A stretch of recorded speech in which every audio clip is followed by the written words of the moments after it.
राधे राधे, जय भगवान जी। हेलो, मैं पूजा शुक्ला आप सभी दर्शकों का आप ही के यूट्यूब चैनल इंडियाज़ कंट्री में बहुत बहुत स्वागत करती हूँ। चैनल में आगे बढ़ने से पहले आप लोगों से रिक्वेस्ट है कि प्लीज़ मेरे चैनल को सब्सक्राइब कर लीजिए और बेल आइकन पर क्लिक करिए ताकि आपको हमारे आने वाले वीडियोस की नोटिफिकेशन सबसे पहले मिले और साथ ही वीडियो को लाइक करें और शेयर करें।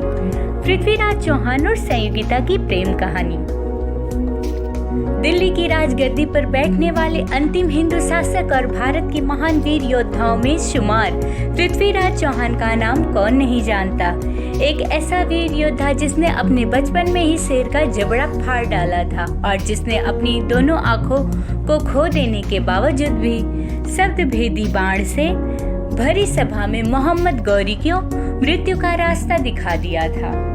ये सभी जानते हैं कि पृथ्वीराज चौहान एक वीर योद्धा थे, लेकिन ये बहुत कम ही लोगों को पता है कि वे एक प्रेमी भी थे। वे कन्नौज के महाराज जयचंद्र की पुत्री संयोगिता से प्रेम करते थे। दोनों में प्रेम इतना था कि राजकुमारी को पाने के लिए पृथ्वीराज चौहान स्वयंवर के बीच से उनका अपहरण कर लाए थे। आज हम आपको बताते हैं संयोगिता और पृथ्वीराज चौहान की प्रेम कहानी से लेकर मोहम्मद गौरी के अंत तक की कहानी के बारे में। दिल्ली की सत्ता संभालने के साथ हुआ था पृथ्वीराज चौहान को संयोगिता से प्रेम। बात उन दिनों की है जब पृथ्वीराज चौहान अपने नाना और दिल्ली के सम्राट महाराजा अनंगपाल की मृत्यु के बाद दिल्ली की राजगद्दी पर बैठे। गौर मतलब है कि महाराजा अनंगपाल को कोई पुत्र नहीं था, इसलिए उन्होंने अपने दामाद अजमेर के महाराज और पृथ्वीराज चौहान के पिता सोमेश्वर सिंह चौहान से आग्रह किया कि वे पृथ्वीराज को दिल्ली का युवराज घोषित करने की अनुमति प्रदान करें। महाराजा सोमेश्वर ने सहमति जता दी और पृथ्वीराज को दिल्ली का युवराज घोषित कर दिया गया। काफी राजनीतिक संघर्षों के बाद पृथ्वीराज दिल्ली के सम्राट बने। दिल्ली की सत्ता संभालने के साथ ही पृथ्वीराज को कन्नौज के महाराज जयचंद्र की पुत्री संयोगिता भा गई।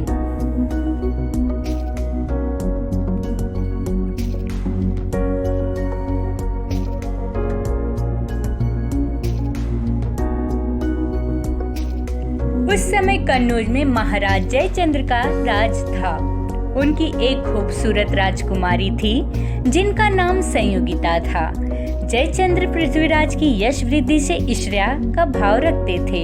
एक दिन कन्नौज में एक चित्रकार पन्ना राय आया जिसके पास दुनिया के महारथियों के चित्र थे और वे उन्हीं में से एक चित्र था दिल्ली के युवा सम्राट पृथ्वीराज चौहान का।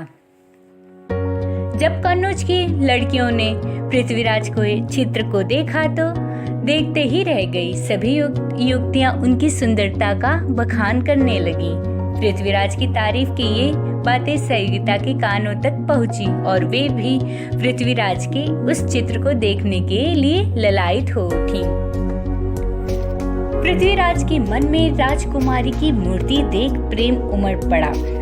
संयोगिता अपनी सहेलियों के साथ उस चित्रकार के पास पहुंची और चित्र दिखाने को कहा। चित्र देख पहली ही नजर में संयोगिता ने अपना सर्वस्व पृथ्वीराज को दे दिया, लेकिन दोनों का मिलन इतना सहज नहीं था। महाराज जयचंद्र और पृथ्वीराज चौहान में कट्टर दुश्मनी थी।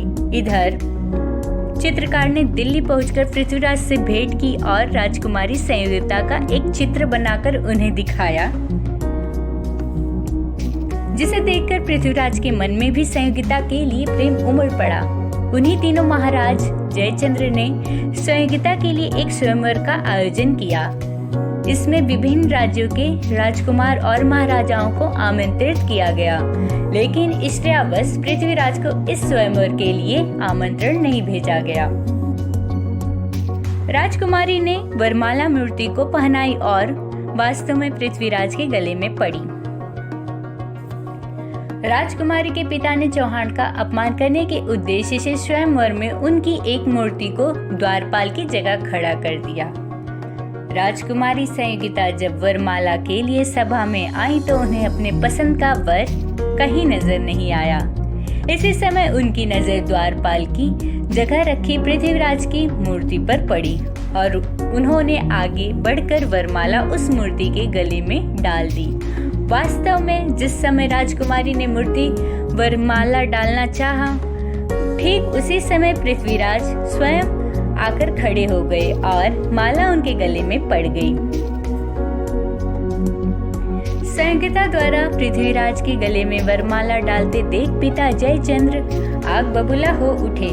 वे तलवार लेकर संगीता को मारने के लिए आगे आए, लेकिन इससे पहले कि वह संगीता तक पहुंचते पृथ्वीराज चौहान संगीता को अपने साथ लेकर वहां से निकल पड़ी। प्यार के बदले पृथ्वीराज को मिली कई यातनाएं। स्वयंवर से राजकुमारी को उठाने के बाद पृथ्वीराज दिल्ली के लिए रवाना हो गए। आगे जयचंद्र ने पृथ्वीराज से बदला लेने के उद्देश्य से मोहम्मद गौरी से मित्रता की और दिल्ली पर आक्रमण कर लिया।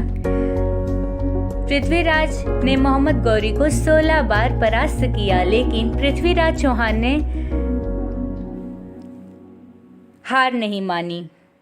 राजा जयचंद ने गद्दारी करते हुए मोहम्मद गौरी को सैन्य मदद दी और इसी वजह से मोहम्मद गौरी की ताकत 2 गुनी हो गई।